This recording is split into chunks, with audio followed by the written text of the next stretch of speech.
Hello Dongyans! Welcome to Dong Vlogs. Samahan niyo ako sa aking paglalakbay ngayong araw.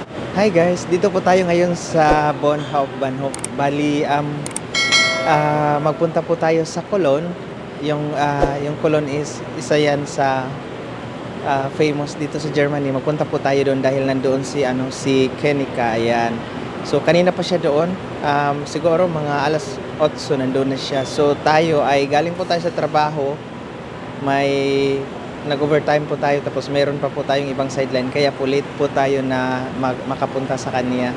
Oo, so ngayon tayo ay magpunta. So magdaan yung train alas 9:33. So actually guys, pagdating ko dito, bumili pa ako ng ticket. Ang problema guys, 1 minute na lang guys. Pagkatapos ko, tumakbo pa sana ako sa pintuan, wala na, nakasirado na talaga yung train. So nagabang na lang ako ng another 30 minutes na train na magdaan. So ngayon maya-maya nandito na. So ayan guys, no, kanina pa po tayo nag-aantay. So late na naman yung train. So si Kinika magpunta na lang dito, babalik na lang siya dito sa Bonn at dito na lang kami mag chill. Oo, so antayin ko na lang siya dito dahil ang train talaga ay parating delayed dahil may construction daw. So ayun, tinawagan ko si Kinika, sabi niya mag-wait na lang ako dito. So magpunta na lang kami dito sa Bonn, sa bar. Kasi ang Bonn guys is maliit lang siya na city. So di gaya ng Cologne ay malaking city. So enjoy talaga doon dahil maraming tao. Kadalasan ng mga tao dito sa Bonn ay doon sa Cologne pumupunta. So, ngayon, nantayin ko lang siya dito dahil ang oras guys is 9:45 na. So, ako ay pagod na po. Oo, so update ko na lang kayo mamaya pagdating ni Kinika, okay?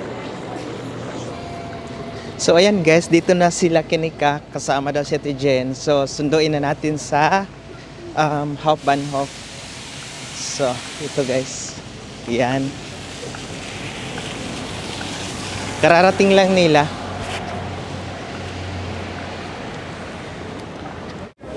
Ayan guys, dito na si Kinika. Shit! Hi ate! Tapos Kamusta? dito ka baktas.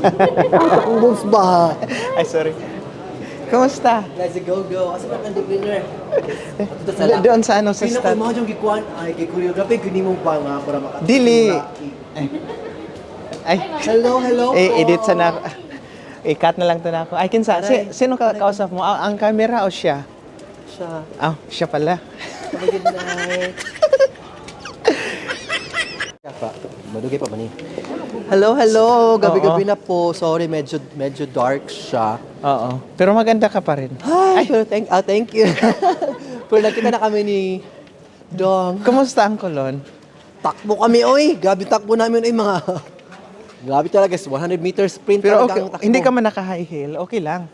Oo, okay nga, kaya Oo. takbo kami.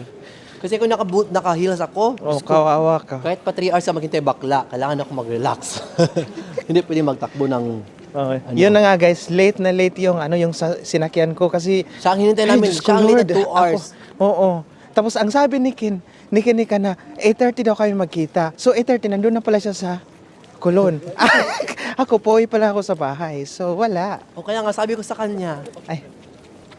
Ang 7 pala, nasa town na tayo. Oh, wala shitty pala nasa Cologne kaya na ang pala sabi kayo. niya, 7:30 ang meeting, 8:30 ang meet-up time namin. Oh.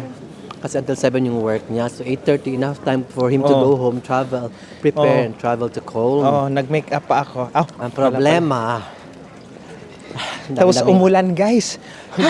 Gabi ang ulan, maglakad muna tayo ng babilis. Uy, Sige. kaya ulan naman masyado.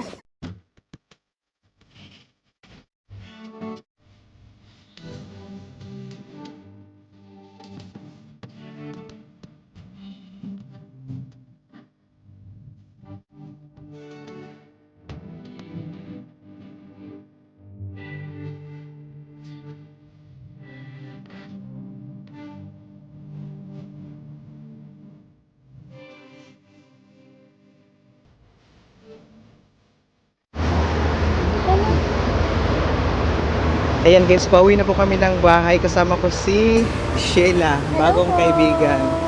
Oo, kasama si... Charot lang. Basta, kasama siya. Hello po.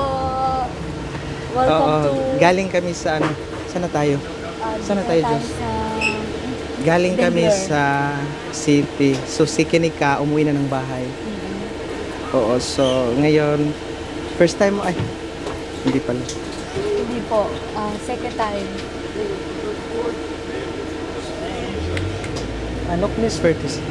So guys, magbabada kami ngayon. So, second time daw niya na Oo. dito sa amin. Second time ba? Oo, napunta na to dinner? Oo. Oo, second time po. Hi guys, good morning. Ayan, so kagigising lang po natin. Oo, bali kagabi pala, mag-ano lang ako sa inyo ng short story. Kwento ko lang sa inyo. Bali kahapon, Friday. So, may work po tayo tapos yan sabi nagyaya si Kinika sa akin na magpunta daw kami sa Cologne. Bali ang Cologne is isang malaking city din dito na kung saan sa Germany ay sikat yung Cologne Dome.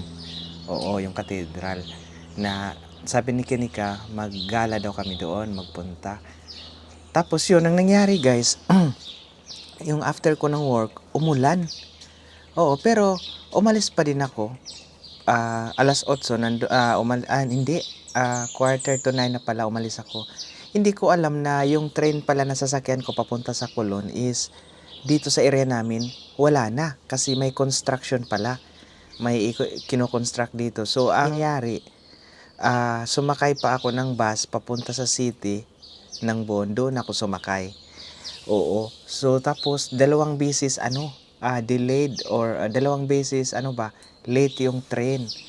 So yun, sabi ni Kinika, sabi niya na sabi niya ano mo decision mo, magpunta ka pa ba dito sa Cologne or diyan na lang tayo sa Bonn. Bali ang Bonn kasi 30 minutes lang papunta sa Cologne by car, pero kung train nasa 20 minutes, mabilis lang. O yun, sabi ko dito na lang sa sa Bonn dahil malapit lang ba. Oo. Ang Cologne kasi medyo malayo-layo siya konti tapos mag-train pa. Okay lang naman mag-train. Kaso iba kung dito sa Bonn dahil malapit lang dito sa apartment namin. Pag may mga bus din ba na magbiyahe. Kaya yon, bumalik siya dito sa Bonn tapos nakita kami sa city. So doon, pumunta kami sa isang bar na tinatawag na Dubliner. Oo, so ang bar na yun ay may karaoke. So timing guys, baka hapon na St. Patrick pala. Doon, pumunta kami doon. 10:30. Pumunta kami sa bar, mag-11 na. Guys, pagdating namin doon, napakaraming tao nagpila sa labas. Oo. Kasi pala yon, yung Irish pub pala. Oo, ang na yon, yung bar na yon. So kadalasan maraming doon, yung mga yung mga hindi pa mga matatanda yung kadalasan nandoon. So ayun, kami doon, pagdating namin grabe yung tao. Matagal kami, nagantay kami ng 1 hour. Siguro 11:30 bago kami nakapasok kasi inaantay na yung iba uuwi na saka pa kami pumasok. Oo, maraming nagantay. Guys, ayun, pumasok kami, siksikan. Tapos nag-order ng beer. So ayun, pagdating namin doon sa loob, nag-shot ng konti tapos yung nanonood kami ng mga kumakanta. Oo, may kumakanta, may sumasayaw. Kumbaga sa harapan ba, pero may mga screen pwede kang sumabay kumanta. Yun. So hindi nagtagal, nakita namin itong itong kasama ko dito. Bali birthday kasi niya, so may kasama siya, nandoon din yung mga classmates niya. So ang plano sana namin ni Kinika, hindi kami magpakita sa kanila. So nakita nila kami. So ayun. So naki-join na lang kami sa kanila kasi mahirap pala pumasok doon guys pag walang reservation. So timing na may isang Pilipino doon na matagal na dito sa Germany. Siya yung sa amin. Oo, shoutout pala kay Sir Tony, Kuya Tony. O nandoon. So ayan. So ngayon guys, pag halimbawa magpa-reserve kami doon, tumawag kami sa hotline. hindi kami i-entertain ng ano ng bar na yon, sasabihin fully booked na. Pero pag si Kuya Tony nandoon, automatic guys, meron kaming area reservation. Kaya yung maganda, sikat pala siya doon. Pinoy din siya. Matagal na dito sa Germany. So yun guys, sobrang enjoy namin dahil yun, nakaupo na kami. Tapos nag-ano na ako guys, nag-ano ako ng kanta ba, yung nag-request ako. Kumanta ako maganda. Tapos nagustuhan naman nila yung una kong kanta, Amaze, tapos yung isa is Thinking Out Loud. Nagsitayuan sila guys, nahiya ako, kinakabahan ako. First time ko kasi nasa harapan ng ganun, ganung bar. Syempre. Pero enjoy ako guys. Pangatlo pala ako kumanta. Dahil yon si Kuya Tony, meron din pala siyang ni-request na kanta ni Ed Sheeran. Ako yung nagtapos guys. Kasi na siya, medyo lasing na siya. Yun. Sobrang enjoy, pero hindi naman ako nasing. Tapos yun, nagsiuwian kami kaninang madaling araw, mga alas 3. Na-realize ko guys na dapat pala hindi, anong tawag dito?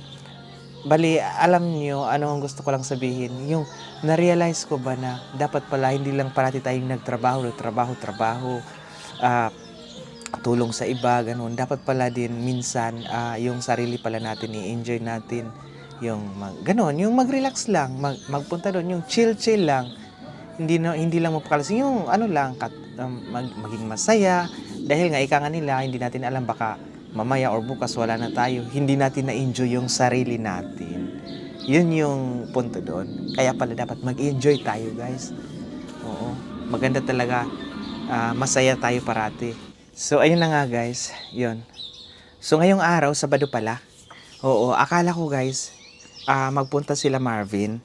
Kaya hindi na ako sumama kay Team Blended at saka kay The Pinay Dreamer. Dahil magpunta sila sa Bochum. Oo, kay The Kalisin Farm. Bali, sila doon ba, mag-practice.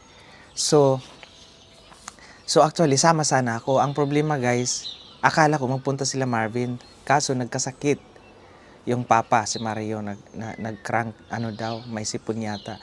So hindi sila matuloy dito. Kasi pag pumupunta sila dito, guys, nakanote na lahat kung ano yung mga yung mga information na kailangan kong sabihin kasi hindi lahat hindi lahat nalalaman ko dito sa Germany. Yan, ganyan kahirap, guys. Yung minsan kasi may mga meals, mga post na dumating dito, hindi ko alam kung para yon, yung mga ganon. Oo, yung mga information. So, nakanot yan lahat para pag pumupunta si Mario dito, tinatanong ko, nagpapatulong ako, yung mga kailanganin kong yung mga hindi ko alam talaga na mga information. Ang hirap pala guys, magiging independent. Oo. Yan yung natutunan ko. So, ngayong araw, Sabado, ang gagawin ko na lang is maglinis dito sa bahay. Kung makikita nyo guys, ito mga nasira na, papatay na, kailangan kong linisin dito. Dahil ito guys, to dati, kalamansi, galing pa ng Pinas. Ko dito, binuhay ko yung seeds lang to, yung liso.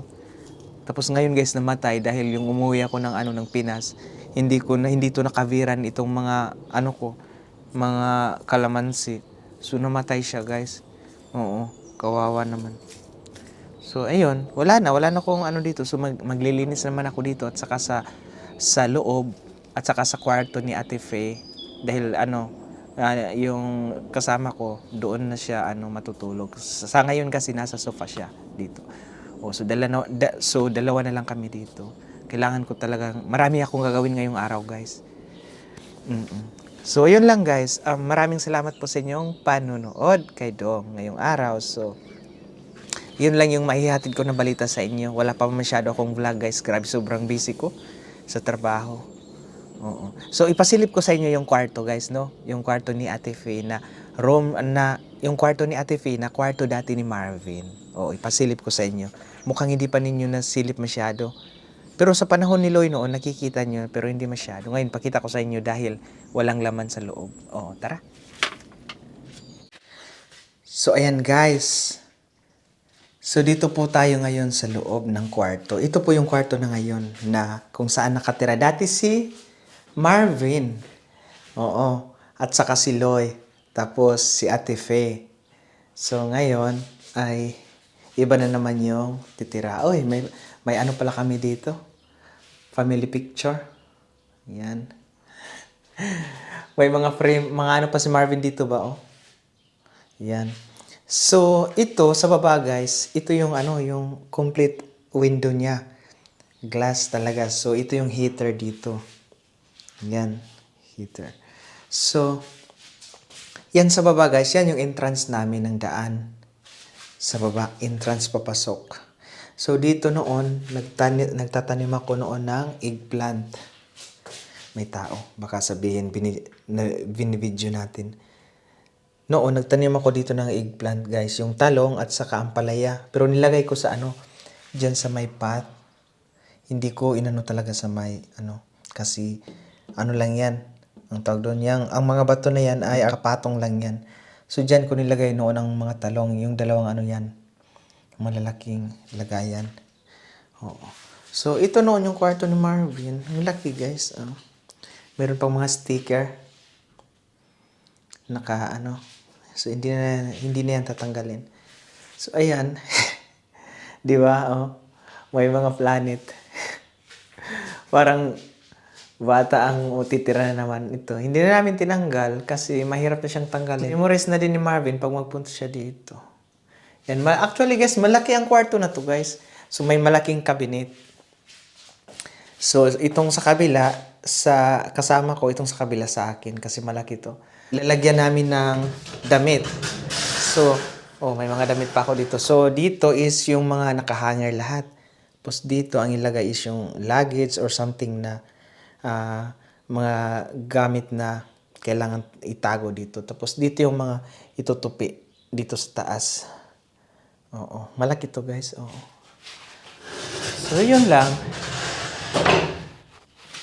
Tapos may mga ano pa dito, may chocolate fountain pala. Oo, tapos yung food warmer, electric. So, ayan. Maganda talaga dito na, sa area na to, guys, dahil maliwanag. Ayan, maliwanag talaga. Ako nang nag-install niyan, guys. Ang light na yan, ang ilaw na yan, ako nang nag-install mag-isa. Kaya ko naman. Madali lang pala dito sa Germany ang pag-install. May guide lang. Oo. So, safe ka. Ayan. So, maraming salamat po sa inyong pagsama sa akin ngayong araw, no? At least na-tour ko kayo sa kwarto na ito.